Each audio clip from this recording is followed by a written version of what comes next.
In Part 3 of Lecture 3, we will discuss managing file permissions.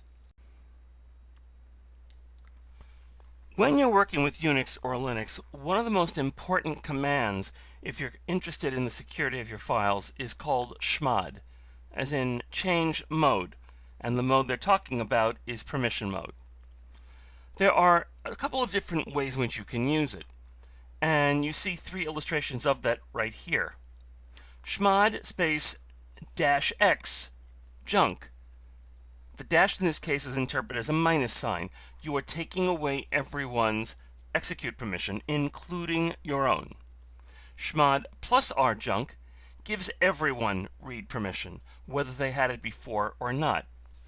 The last one is a little more complicated, and for that reason, let me give a more complete explanation. U stands for user, as in the owner of the file. U plus R tells the system that you are giving yourself as user read permission.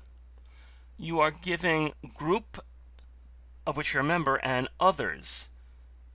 You're actually taking away their write permission, and that's what you're doing there. Now, this is a change from whatever permission scheme you did or did not have before. Here you can see all of the various things that these abbreviations stand for. U is the user, referring to the owner. G is group, and O is other. Plus adds a permission to one of these three. Minus takes away permission from one of these three. The permissions that you're adding or removing is R for read, W for write, or X for execute. There is another way of adding permissions, and this involves a set of codes based on base 8 numbers. In the example here, what you see is chmod 754 junk. The first digit indicates the owner's or user's permissions. The 5, which is in the middle, indicates the permissions of the group, and the rightmost digit indicates the permissions the rest of the world have. 7 is 4 plus 2 plus 1, meaning that the owner has given himself or herself all three permissions. 5 is 4 plus 1. The user has given his or her group read permission and execute permission, but not write permission. The 4 tells you that the rest of the world has only read permission. Here you see the permission codes. 7, which again is 4 plus 2 plus 1, means all three permissions. 6, which is 4 plus 2, means read and write. 5, which is 4 plus 1, means read and execute. 4 means only read. 3 is 2 plus 1, means write and execute permission. 2 is write only.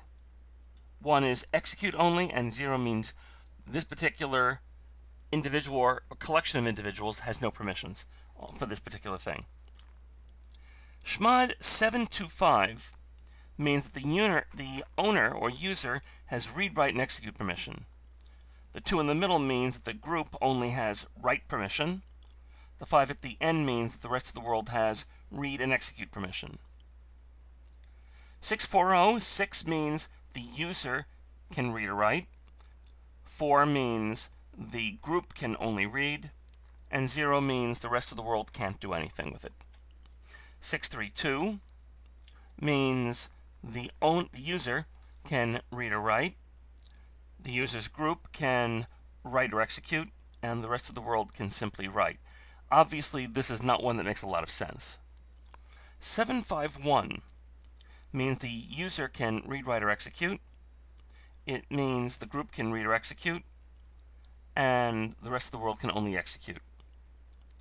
The first one in UGO plus minus RWX format would be chmod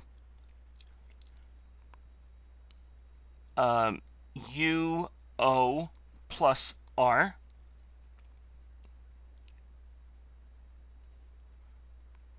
it would mean UG plus W and UO plus X. And similarly, I would need something in there to cover the minuses as well. Unix systems, and this may be a little different for Linux systems, generally assume a fairly lax permission scheme. 666 for non-executable files. In other words, the rest of the world can, you, your group, and the rest of the world can read, write, and execute. 777 means that the rest of the world can read, write, or execute files that are executable or directories. Now, what mask does is subtracts from the user mask permissions that you do not want it to have. So the format, again, will be umask and then whatever that binary mask is. And again, it'll be a 3-digit base 8 number. Here we see 3 examples of umask. 122 tells us that the owner will deny himself or herself execute permission, would deny write permission to his or her group, and write permission to the rest of the world. So any file by default would have the permission scheme 655. Umask 023 means that the user is keeping all of his or her permissions. The 2 that denying the group write permission, and denying write and execute permission to the rest of the world. By default, the permission scheme would be 754. 065 means that the user is not taking away any of his own permissions, taking away read and write permission from the group, and read and execute from others. So by default, the permission scheme would be 712. If I type the name umask without any parameters, it will display what the mask is.